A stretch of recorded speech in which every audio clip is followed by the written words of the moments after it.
Anan na ti ka. Kinsa ka? Nga nagsuloob ka. Sinina nga pagkasal. Kinsa ka? Unsa ka? Ayaw ko kadlo ka. Kinsa ka?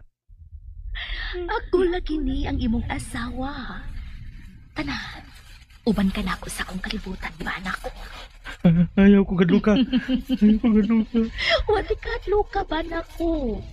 Ako si Catalina, a.k.a. Taling. Taling. Tawag akong Taling for sure. Catalina. Taling. Taling na lang, my dear. Kay mo na akong angga. Pagmata Simon, pagmata, nagdamgo ka lang, pagmata taon. Agkay.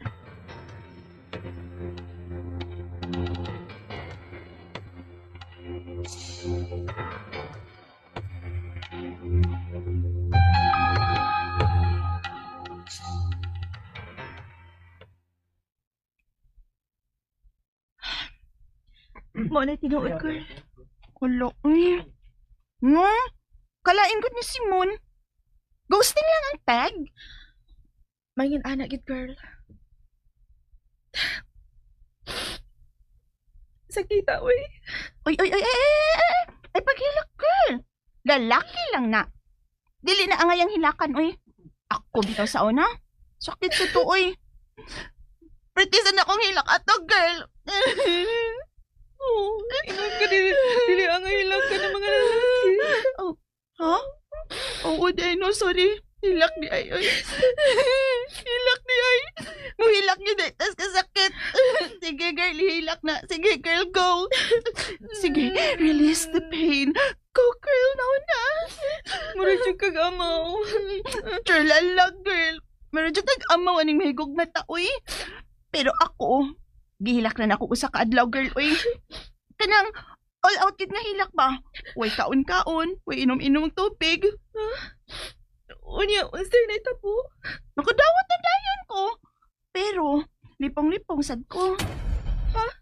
Nga naman. Ikaw ba'y way kaon-kaon o way inom-inom og tubig tibok adlaw, be? Di ba ka maglipong-lipong? Oh, di ba? Nikatawa ka. Di pa katawa na ta ka, girl. Moving on na ta, anak, girl, nga pa-heart, oy. Ayaw na lang naunaw na si Simon. Pasag dito siya. Kana kay gi-ghosting ka niya, na gito siya laing, girl. Og dito to nag-propose. Kiber niya. Tabangi ko maka-move on, girl. Sure thing, girl. Og kato si Simon, bati to siya now. May tag madayon nan siya ka-ghost, oy.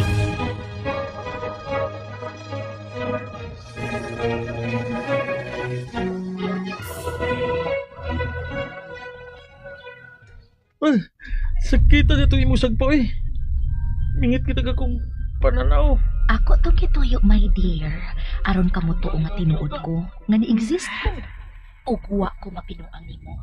Gani, niya ka na sa akong kalibutan. Unsa? Lo, unsa ka ni dapita? Unsa ka ni lugar? Nganong medyo ngiob. Ug mingaw. Kilait siya kong paminaw. Ning limbaw tulog kong balibo. Temparagot, kinsa magi ka? Unsa magi ka? Nganong mura man kag kalaga? Kalaga? Kay mura kag aso. Puti. Naglutaw ra ka.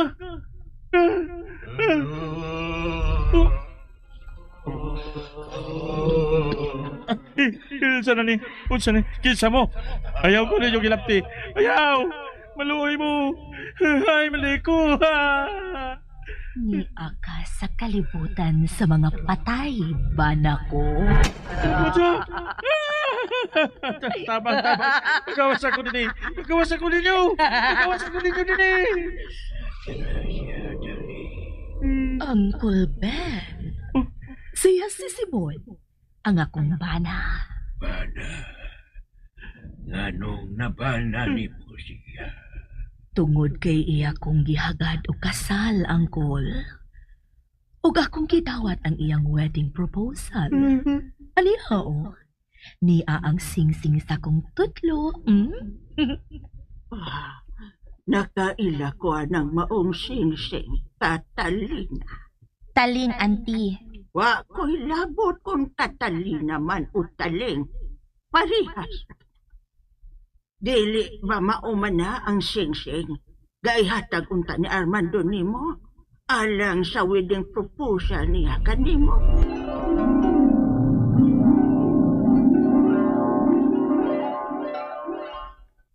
Auntie, paminaw nimo. Makauyon ka sa ling aning singsing akong gipalit alang niya. Ay, siyempre.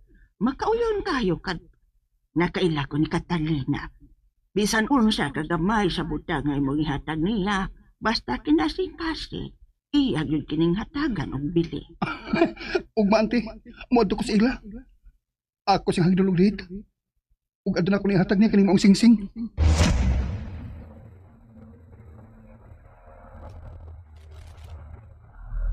Apan ni atong adlaw nga mi propose na siya kanimo.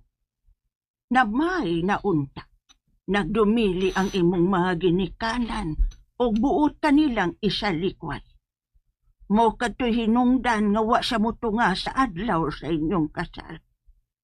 Kay nabati nila nga di siya madawat sa imong amahan. O nga kalimtan nila nga ila kang anak kung magpakasal kagayod kang Armando. Ug mao'y hinungdan nga nagpakamatay ka. Unsa? Nagpakamatay ka? Ngano gud? Nayabag ka?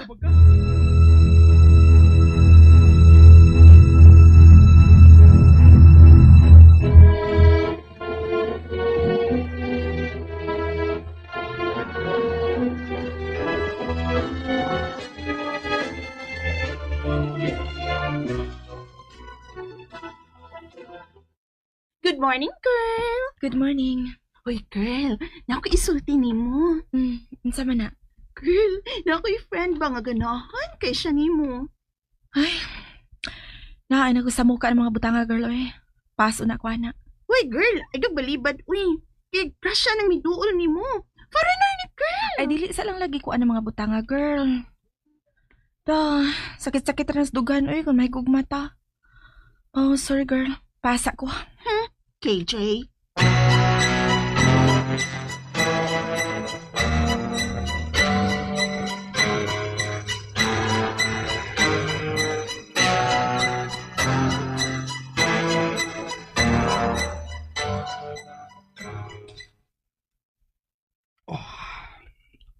Hain na magkakaroon si Simon. Taon-taon naman nga wa magpakita. Wala si mo duty din eh. Nabalakan ako niya. Asa ko man ka siya pangitaa nga. Wa man siya pamilya din eh. Dili sa makontak ang iyang cellphone. Sa bagay na itabo at tong bataa. Gusto ang iyang girlfriend.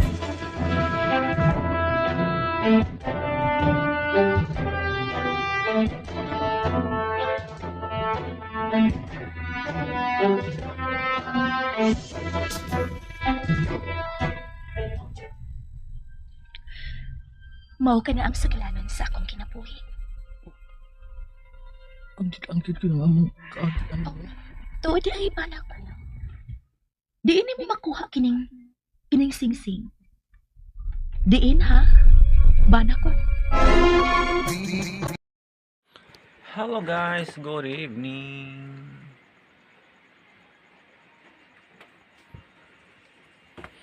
Tanaw na to ni guys ang vlog ni Julius Babaw exclusive turnos sa ancestral mansion ng komedyanteng si Leo Marquez.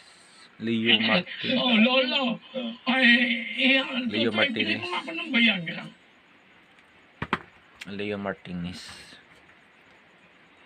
Veterano na siya ng actor. Oh, Lolo. Ay, Tutoy, pili mo ako ng Viagra. Dating ang Tutoy, ari po ang Viagra ng pilag-apat ng buta ng Lolo. Tinira ang port. Lolo. Baka naman hindi na naman kayanin yan. Pambot lang tinira. Ay, hindi naman kaya. Manglabas ako, guys.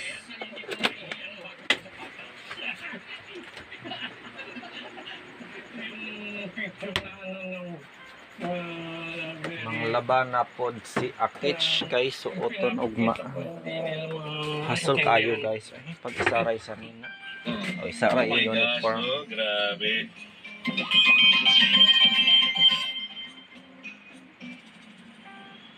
Matututo lang ang Pilipino ay matatalo na ako. Pag kayo'y natuto, yun ay kitatalo ko. Kanya, wag muna. Gusto ko pang manalo eh. Hindi pa ako milyonaryo eh.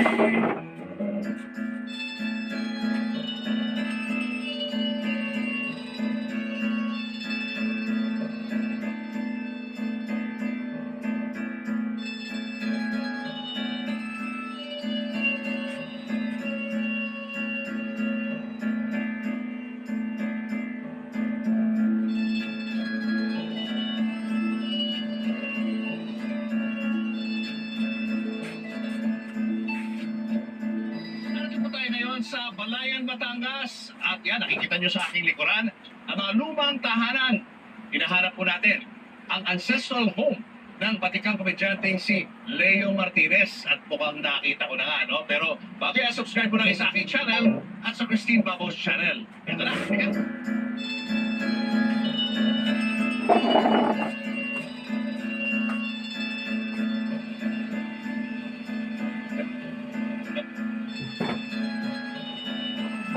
Congressman! Kamusta ka? Ganito naman ang bahay. Ilang taon ito?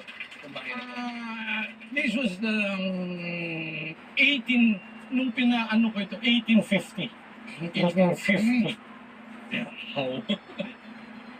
Oh, ito, nakila mo, 1936. Ayan, may petsa. Hindi, kasi this portion, parang in 1936, pinaremodel ito ng lolo ko Oo. as a gift. Kasi 1939, yung 25th anniversary nila ng lola ko. Ang lola ko ang talagang may-ari nito. Ang tunay na, ang 1850, ang may-ari nito, si Stanislao Lainez, who is the grandfather of my lola. Oh, ganun ka talaga ito. Yo, namana ito ng lola ko.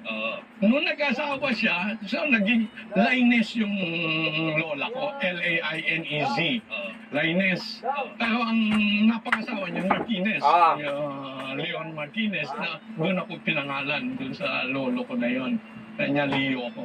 So, nung 1939, sabi niya, 1939 was their, to be their silver wedding. Sabi niya, para remodel ko ito. Ito yung original. Ito original. Hanggang doon, original ito. Ito lang ang dinagdag niya. Plus, pinabago niya yung ano, yung dining room doon sa itaas. Pinalaki niya. Oh, pinalaki niya. Sa loob, okay pa rin. Oh yeah, now we can go inside. Sige, sa loob. Sige.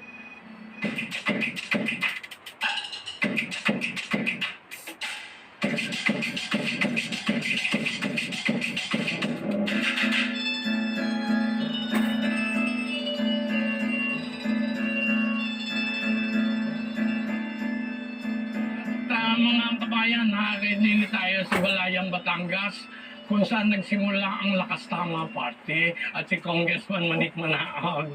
Pero ako ba'y, pag hindi po ako Congressman Manik Manaog, ay senior citizen lang ako ng Balayan, ay gusto ko kayong imbitahin. Tingnan ninyo ang aming lumang bahay sa Balayan. Bigla nag-transform ka. Oo, Nung nakasulo, nakapolo na, biglang congressman na. Oo. So, magpunta tayo. Sige. Ito yung sinasabi ko noong 1850. Ito yung orig na ano. Ito, 1850. Nakita mo yung knocker na ito. Urig pa yan, ha? Urig. Oo, orig yan. 1850 yan. Galing. So, tuloy tayo dito. Ito yung famous staircase. Ginagamit mo sa shooting to? ginamit ito noon for ng ABS. Ano bang ano yun? 14. That's my father and my stepmother. Ayan, yung tatay mo. That's Dr. Antero Martinez. Casey Martinez. My stepmother, because my mother, my real mother, died when I was going to be 6 years old pa lang. So, there were 4 of us. So, Kanindot pala guys, no, sa balay ni she Martin, died after 7 ancestral years, house. my father remarried. So, pagpapatuloy ko yung nabanggit ko kanina, sabi ko nga nung 1939, 36 to 39, pinaduktong yung kwarto na yon na makikita natin mamaya. At saka itong dining area. Kasi hanggang dito lang talaga hanggang dito ang old, ang 1850 structure. Okay, so ito yung pinagawa ng lolo ko nga, itong dining room na ito. This is a long table. Ito nasa gitna ito. Nasa gitna at saka na-adjust, napapaikli, napapahaba. Depende kung ilan ang bisita. Noong daw panahon na yun, nung kabataan ng mga tiyo at saka ano ko, Tigawang naman si kumakain Leo sila dito, may Martinez. mga naiimbita silang mga Murag luya na siya, guys, no? nagugitara. Murag makita na to no siyang itsura, murag na siya gibati. Normal na gyud sa iyang pangidaron.